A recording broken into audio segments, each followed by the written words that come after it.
Hi friends, TGT PGT के online platform biology वाला DK पर आपका स्वागत है। फ्रेंड्स, हम लोग फाइलम प्रोटोजोआ का स्टडी कर रहे हैं, जिसमें हमने पिछले वीडियो में प्रोटोजोआ के जनरल कैरेक्टर्स, ठीक है, उसके बाद कुछ जीनस जैसे यूग्लिना, पैरामीशियम आदि का स्टडी कर लिया है। उसी क्रम में हम आप आगे चलते हैं, जो कि हमारा आज का जीनस है अमीबा। ठीक है, जो लोग इस चैनल पर नए हैं वो पुराने वीडियो को देखें और इसके बाद फिर इस नए वीडियो को भी देखें, लाइक और सब्सक्राइब करें, ठीक है, और टीजीटी पीजीटी का ये सिलेबस का स्टडी करें। तो चलिए आज बिना देरी के शुरुआत करते हैं। हमारा अगला जीनस है अमीबा। ठीक है, हमारा जीनस है अमीबा।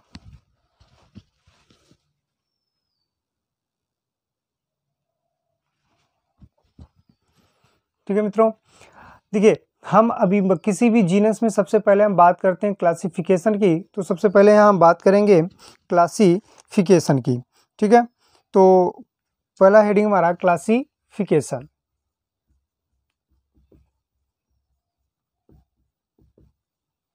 या इसी को हम सिस्टमेटिक पोजीशन के नाम से भी जानते हैं। तो फ्रेंड्स, आप जानते हैं ये फाइलम प्रोटोजोआ का है। चूँकि हम ये फाइलम प्रोटोजोआ के अंतर्गत ही पढ़ रहे हैं, इसलिए ये फाइलम प्रोटोजोआ के अंतर्गत आता है अमीबा। ठीक है, बात करें अगर सब फाइलम की, सब फाइलम सार्कोमेस्टिगोफोरा।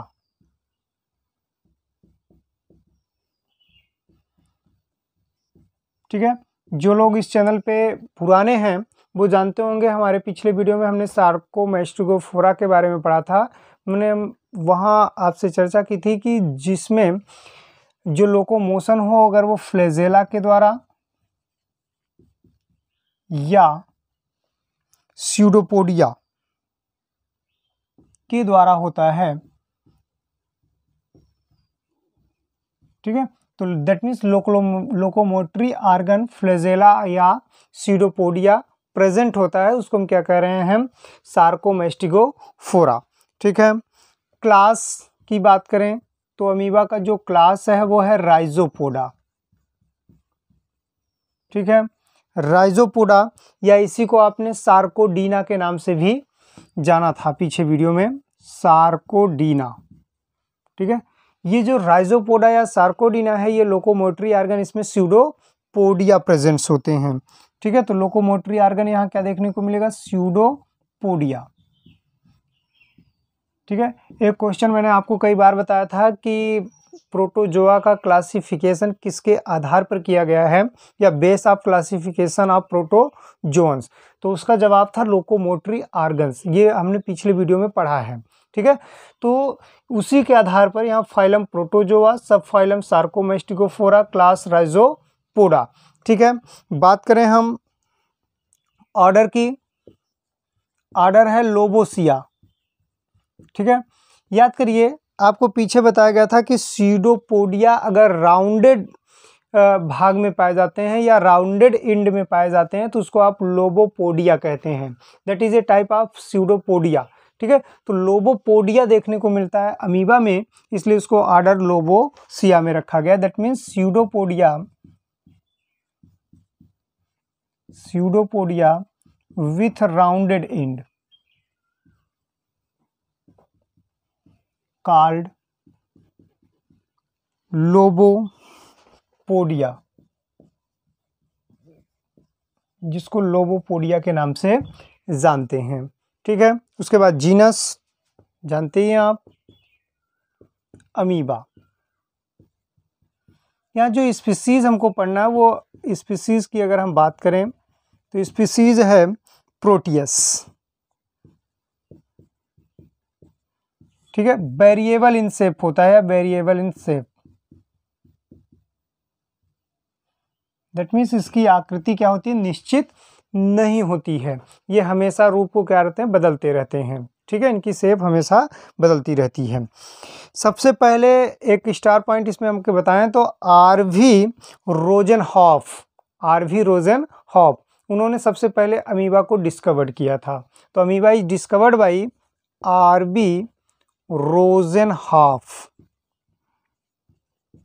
1755 ईस्वी में, ठीक है, डिस्कवर्ड अमीबा। अमीबा की खोज किसने की? आरवी रोजेनहॉफ ने 1755 में, और अमीबा टर्म दिया, ठीक है। इसको देखिए, term it as little Proteus. इसी अमीबा को आरवी रोजेनहॉफ ने टर्म्ड इट लिटिल प्रोटियस, ठीक है, लिटिल प्रोटियस नाम दिया। ये प्रोटियस जो नाम दिया गया है यूनान के एक गॉड का नाम पे रखा गया है, ठीक है। ऐसा माना जाता था कि यूनान में एक गॉड पाए जाते हैं जो अपने साइज को या रूप को हमेशा बदलते रहते हैं। तो यहाँ भी क्या है, देखिए हमने कहा कि प्रोटियस वेरिएबल इन शेप। तो ये जो लिटिल प्रोटियस नाम रखा गया है, टर्म लिटिल प्रोटियस, ये यूनान के गॉड के आधार पे रखा गया है, ठीक है। ऑन द नेम ऑफ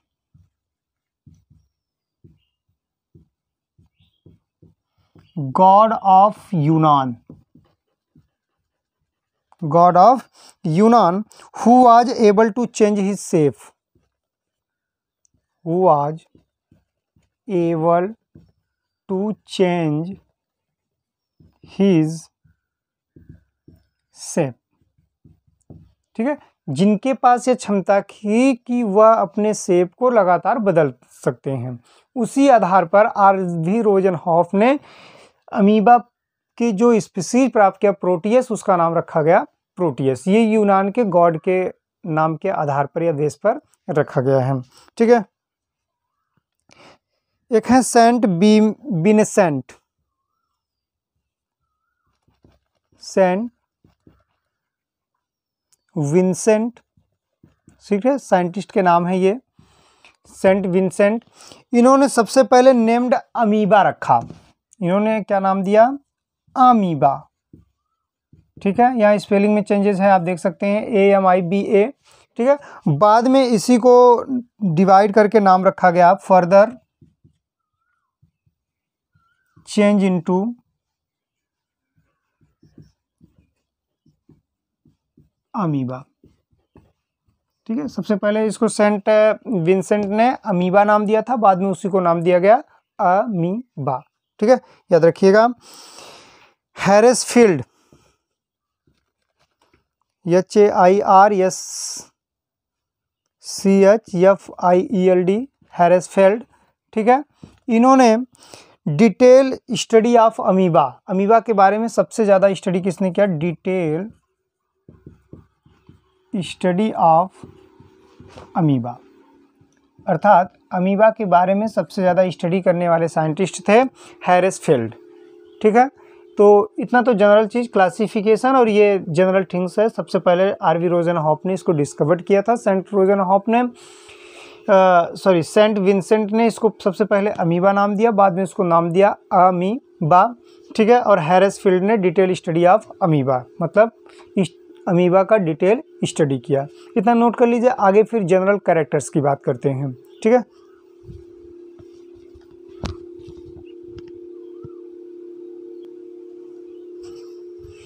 आइए जनरल कैरेक्टर की बात करें तो ये फ्रेश वाटर में पाए जाते हैं और डर्टी वाटर और मड, कीचड़ में भी पाए जाते हैं। मोस्टली फ्रेश वाटर में पाए जाते हैं। 2 स्पीसीज ऐसे भी हैं अमीबा की जो मैराइन वाटर में भी देखने को मिलती है, ठीक है, लेकिन मोस्टली क्या होते हैं, ये फ्रेश वाटर में ही पाए जाते हैं। जो नए हैं उनको पता हो कि फ्रेश वाटर जिसमें साल्ट की मात्रा नगण्य हो, न के बराबर हो, या साल्ट अब्सेंट हो, उसको फ्रेश वाटर, और जिस वाटर में साल्ट की मात्रा पाई जाए उसको हम मैराइन वाटर के नाम से जानते हैं, ठीक है। तो चलिए देखते हैं जनरल कैरेक्टर। तो पहले मैंने कहा कि it is found in fresh water, ठीक है, फ्रेश वाटर में पाए जा रहे हैं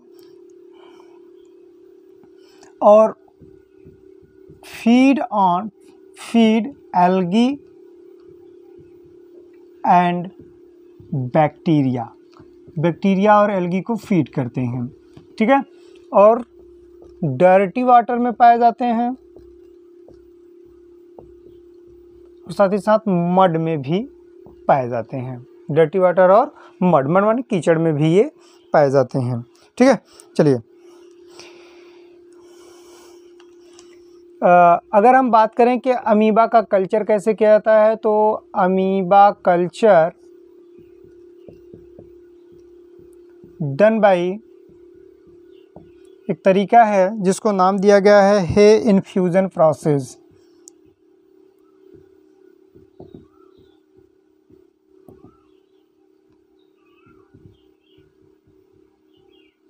है इन्फ्यूजन प्रोसेस।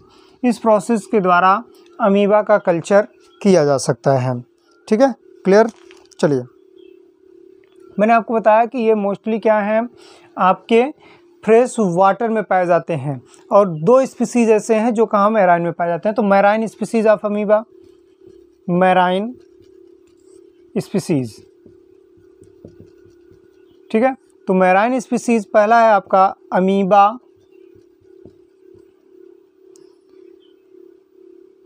विरुकोसा। अमीबा विरुकोसा। ठीक है, यहाँ स्यूडोपोडिया नहीं पाया जाता, नो स्यूडोपोडिया। और दूसरा है amoeba striata. Amoeba verrucosa and amoeba striata. ठीक है, इसमें स्यूडोपोडिया, यहाँ भी स्यूडोपोडिया देखने को नहीं मिलेगा, मतलब दोनों स्पीसीज मैराइन स्पीसीज हैं और उनमें स्यूडोपोडिया नहीं पाए जाते हैं। ठीक है, एक स्पीसीज है इसकी अमीबा की, अमीबा रेडियोसा। ठीक है, जो कि ट्रॉपिकल एरिया में पाई जाती है, प्रेजेंट इन ट्रॉपिकल एरिया। ठीक है, कहाँ पाई जा रही है, ट्रॉपिकल एरिया में पाई जाती है। ठीक है, और सबसे ज़्यादा जो मैक्सिमम स्टडी, ठीक है, is done of this species.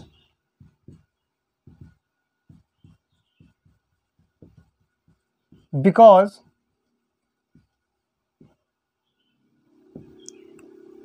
its structure like a simple cell।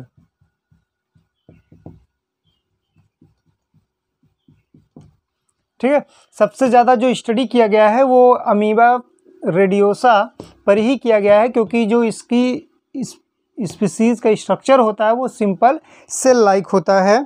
ठीक है, एंड जो साइज होती है वो भी सफिशिएंट होती है, साइज इज आल्सो सफिशिएंट। ठीक है, इसीलिए सबसे ज़्यादा अमीबा रेडियोसा ट्रॉपिकल एरिया में पाए जाते हैं। एक स्पीसीज ऐसा भी है, ठीक है,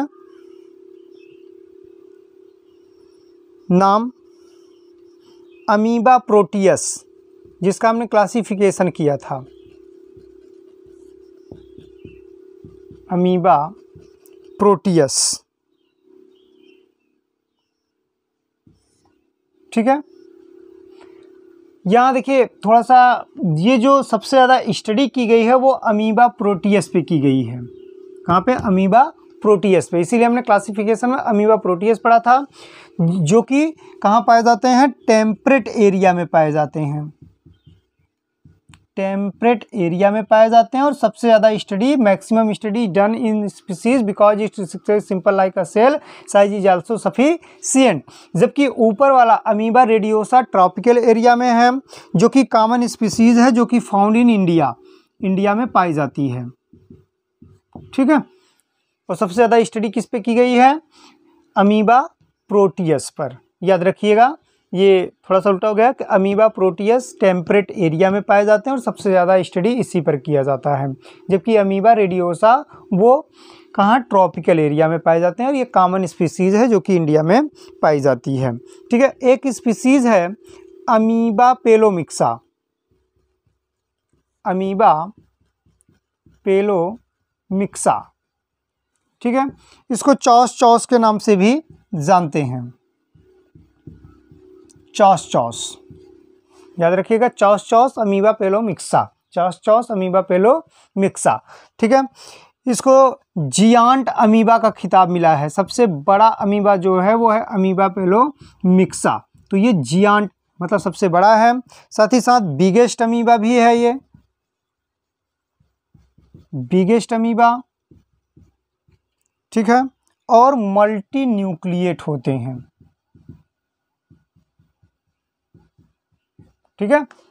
जियांट अमीबा है, बिगेस्ट अमीबा है और मल्टी न्यूक्लिएट है, ठीक है। इतना नोट कर लीजिए। उसके बाद हम अमीबा के शेप की बात करते हैं।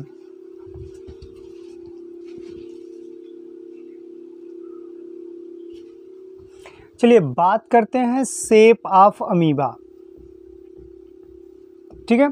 तो जो अमीबा की शेप होती है, अभी तक तो आपको पता ही चल गया होगा कि अमीबा की जो शेप होती है वो वेरिएबल होती है, ठीक है। अमीबा की शेप वेरिएबल होती है। अब इसका कारण क्या है? Due to continuous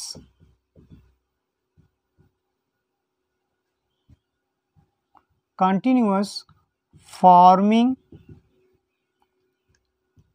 and disappearing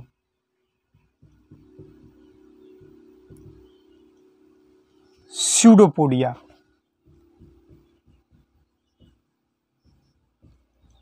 ये जो स्यूडोपोडिया बन रहे हैं और फिर से गायब हो रहे हैं, इसी के कारण इनकी जो साइज होती है, सॉरी शेप जो होती है वो वेरिएबल होती है। और किस लिए? ड्यू टू एब्सेंट ऑफ पेलकिल, पेलकिल भी नहीं पाए जाते, ठीक है। ड्यू टू एब्सेंट ऑफ पेलकिल, पेलकिल भी एब्सेंट होते हैं, इसी कारण क्या होते हैं, यहाँ पर स्यूडोपोडिया बनते और बिगड़ते रहते हैं, जिसके कारण की साइज वेरिएबल होती है। लेकिन एक्सेप्शन होते हैं जिनकी साइज क्या होती है, फिक्स होती है। अमीबा वेरुकोसा और अमीबा स्ट्रिएटा, जिसको हमने मैराइन अमीबा के नाम से जाना था, ठीक है। ये दोनों मैराइन स्पीसीज हैं। इसमें क्या होते हैं, स्यूडोपोडिया एब्सेंट होता है ना, वहाँ पीछे आपने लिखा था, क्यों? क्योंकि पेलकिल इज प्रेजेंट,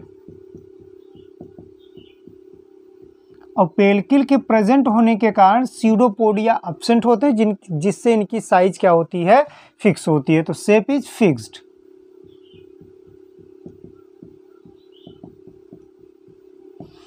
नॉर्मली जो अमीबा की शेप होती है वो वेरिएबल होती है, लेकिन दो स्पीसीज ऐसे हैं जो कि शेप क्या होती है, फिक्स्ड होती है, जो कि मैराइन है, ठीक है, जिनमें स्यूडोपोडिया का निर्माण नहीं होता है। क्लियर?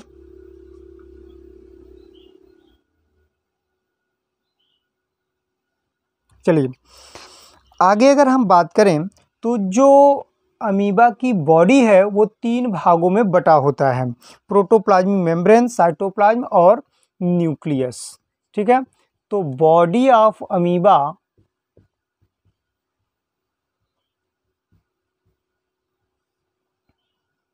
differentiated into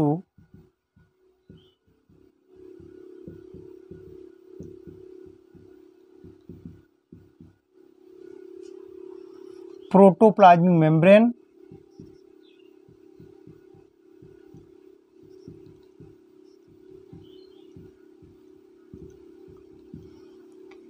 साइटोप्लाज्म और न्यूक्लियस,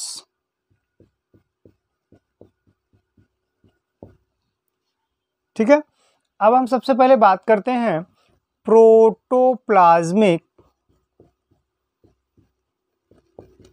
मेम्ब्रेन की।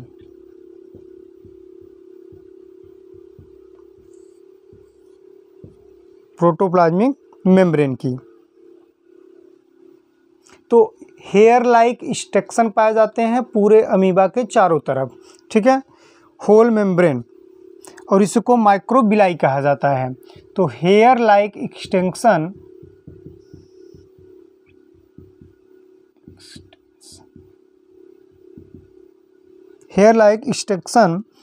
are present on whole membrane,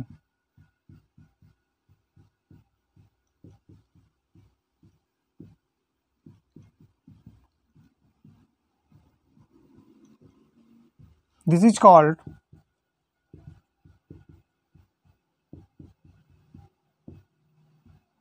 microvilli. इसको माइक्रोविलाई के नाम से जाना जाता है। ठीक है, अब ये माइक्रोविलाई होते कैसे हैं? Microvilli mucoprotein in nature, mucoprotein in nature. ठीक है, और इसका काम क्या है? ये अमीबा को किसी सबस्ट्रेट से चिपकाने में सहायता करते हैं। कौन? माइक्रोविलाई, जो कि प्रोटोप्लाज्मिक मेम्ब्रेन के चारों तरफ हेयर लाइक स्ट्रक्चर होता है। ठीक है, तो क्या करेंगे? एडहेशन टू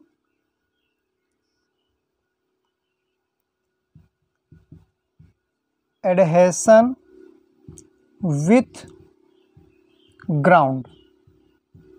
ठीक है, सतह से चिपकाने में सहायता करते हैं। कौन? माइक्रोविलाई। माइक्रोविलाई का काम है एडहेशन टू ग्राउंड। क्लियर है? याद रखिएगा। चलिए बात करते हैं साइटोप्लाज्म की।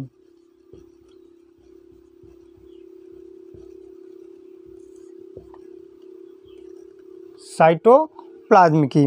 ठीक है, साइटोप्लाज्म को दो भागों में बांटा गया है, इक्टोप्लाज्म और इंडोप्लाज्म। तो इसमें सबसे पहले हम बात करते हैं इक्टोप्लाज्म की। ठीक है, इक्टोप्लाज्म की। ठीक है, ये ट्रांसपेरेंट होते हैं और थिन लेयर होती है। पहली पॉइंट कि ये कैसा है? ट्रांसपेरेंट है, और इसकी जो लेयर होती है वो कैसी होती है? थिन, पतली लेयर होती है। ठीक है,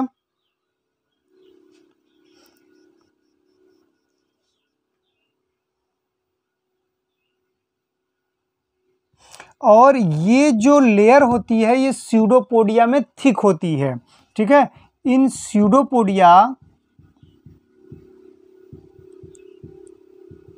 this layer is thick and called haline cap।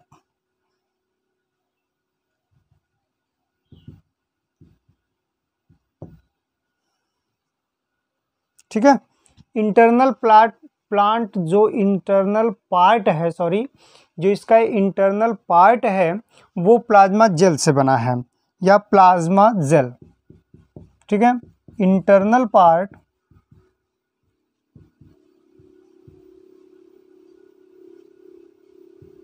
is made up of plasma gel. किसका? इक्टोप्लाज्म का। ये ट्रांसपेरेंट और थिन लेयर होती है, लेकिन स्यूडोपोडिया में थिन अर्थात सॉरी थिक होती है, जिसको हम हैलाइन कैप के नाम से जानते हैं। ठीक है, और इंटरनली किसका बना है? प्लाज्मा जेल का बना है। ठीक है, और अमीबा प्रोटियस में जो इक्टोप्लाज्म होते हैं उसमें बहुत सारे मेनी प्रोजेक्शन देखने को मिलता है, मतलब बहुत सारे उभार देखने को मिलते हैं, जिसको नाम दिया गया है लॉन्गिट्यूडिनल रीज।